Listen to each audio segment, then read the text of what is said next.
Welcome once again to Lehto's Law. Here's Steve Lehto. We've heard of wrongful death lawsuits. There actually are also things called wrongful birth lawsuits. And they're very, very uncommon, but they are a thing. Several people sent me the story about a woman who sued her mom's doctor claiming she never should have been born. And her lawsuit is proceeding.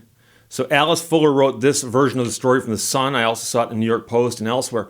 But a Star's show jumper, that's a woman who works the horses, has sued her mom's doctor, claiming she should never have been born, and she's won the right to pursue the case in court. She launched her landmark wrongful conception case, I've also heard of wrongful birth cases, against the general practitioner, as she suffers from spina bifida and sometimes spends 24 hours a day connected to tubes.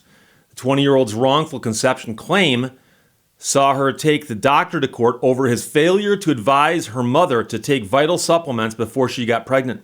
She alleges that if the doctor had told her mother to take folic acid to minimize the risk of spina bifida affecting her baby, she would have probably put off conception and not had a child. And therefore, the thinking is that the only reason this woman is here is because the doctor screwed up. That's the allegation. And that means, of course, that the woman would never have been born at all.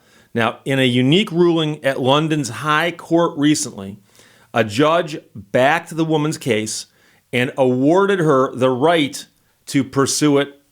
And her lawyers earlier said the amount she's claiming had not yet been calculated, but confirmed that it would be big since it would cover the cost of her extensive care needs for her life. She has forged a career in show jumping, competing against both disabled and able-bodied riders, and she had sued for wrongful conception for having been born in a damaged state, according to her barrister. The judge found that the doctor had not told the mother of the importance of taking folic acid supplements before getting pregnant. And if she'd been told, she would have delayed conceiving and instead had a different, totally healthy baby, the judge added. And I know pretty much everyone in the audience right now is saying, how do they know that? How do they know that? And well, you know, I'm not saying I agree with the ruling. I'm merely pointing out the ruling exists. During the trial last month, the court heard that the mother, who is also a keen horsewoman, had gone to see the doctor to discuss her plans to have a baby in February of 2001. This was a very precious decision to start a family because she herself had lost her parents when she was young. They had been refraining from doing things that might lead to babies until after they'd received advice at this consultation, referring to the parents, because I'm assuming there's a man involved on some level. It's oftentimes the case. I remember that from biology in high school. It is her evidence she would have read up on it and wouldn't have attempted to become a mother until she was satisfied she'd protected herself as much as possible. If she had put off getting pregnant, she would have had a normal, healthy baby, one who was a genetically different person from the daughter she had. Now, the daughter was diagnosed with a form of neural tube defect to the spine leading to permanent disability from her birth in November of '01. Her mobility is said to be very limited, and she'll depend more and more on a wheelchair as she grows older, while she also suffers from all kinds of other issues. She's previously spoken about her issues on the ITV show Hidden Disabilities, What's the Truth? Meanwhile, the representation for the doctor denied liability, suggesting that the mother might already have been pregnant when she went to see the doctor. He told the judge that the doctor claimed to have given reasonable advice about the desirability of folic acid supplements being taken. It was his usual practice to tell prospective parents that 400 micrograms should be taken by those preparing for pregnancy and all through their first trimester. He said he would have told the mother that if she had a good diet and thus good folic acid levels anyway, supplements would be less important, but denied saying they were not necessary. However, the court ruled against the doctor. In the circumstances, I find that the mother was not pregnant at the time of the consultation. She was not advised in accordance with the guidance to take folic acid prior to conception of the first 12 weeks of pregnancy. She was not advised about the relationship between folic acid supplementation and prevention of spina bifida. Had she been provided with the correct recommended advice, she would have delayed attempts to conceive. In the circumstances, there would have been a later conception, which would have resulted in a normal, healthy child. I therefore find the claimant's claim succeeds on liability. So the liability issue has been resolved, in favor of the plaintiff and against the doctor. Now, the headline says that the woman who's suing has won millions. She has not won millions yet, but presumably she could once she puts in her proofs. The case will return to court to decide the full amount of the compensation unless the parties agree to settle it before that, or the case is otherwise resolved.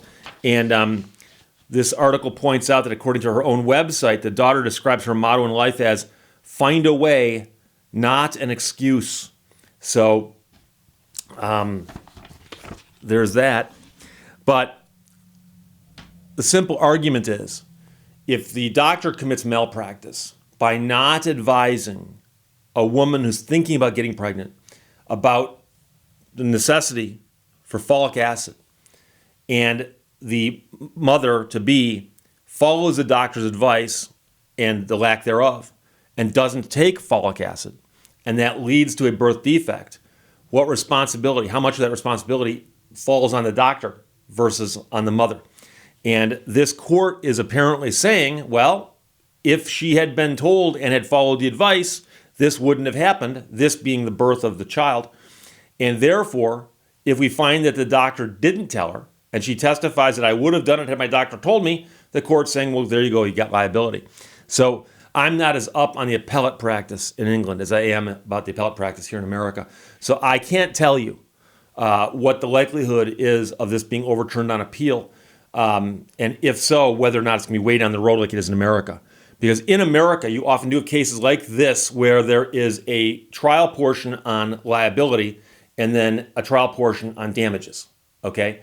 And more often than not, you hear about that all being lumped together, but if it's a very, very complicated case with a very, very simple question like this, meaning that, is the doctor liable? Yes, no. Okay, if yes, now we have the damages phase. The damages phase would have to get resolved, most likely, and then that would be taken up on appeal, and that would take forever, depending on which case courts you're in or what state you're in.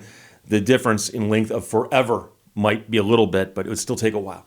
So we'll see what happens, but right now, she's won on the liability issue, okay? Now, the headline says she's won millions, but she hasn't yet. So the question is, how much will she win if it goes that far?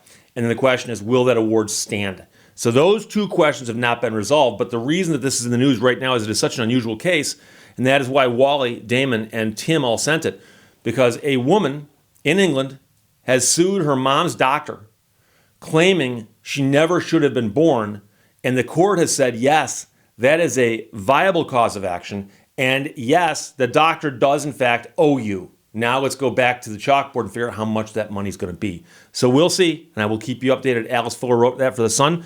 Questions or comments, put them below. Let's talk to you later. Bye-bye. Thank you for watching Lehto's Law. A journey is measured in friends rather than miles.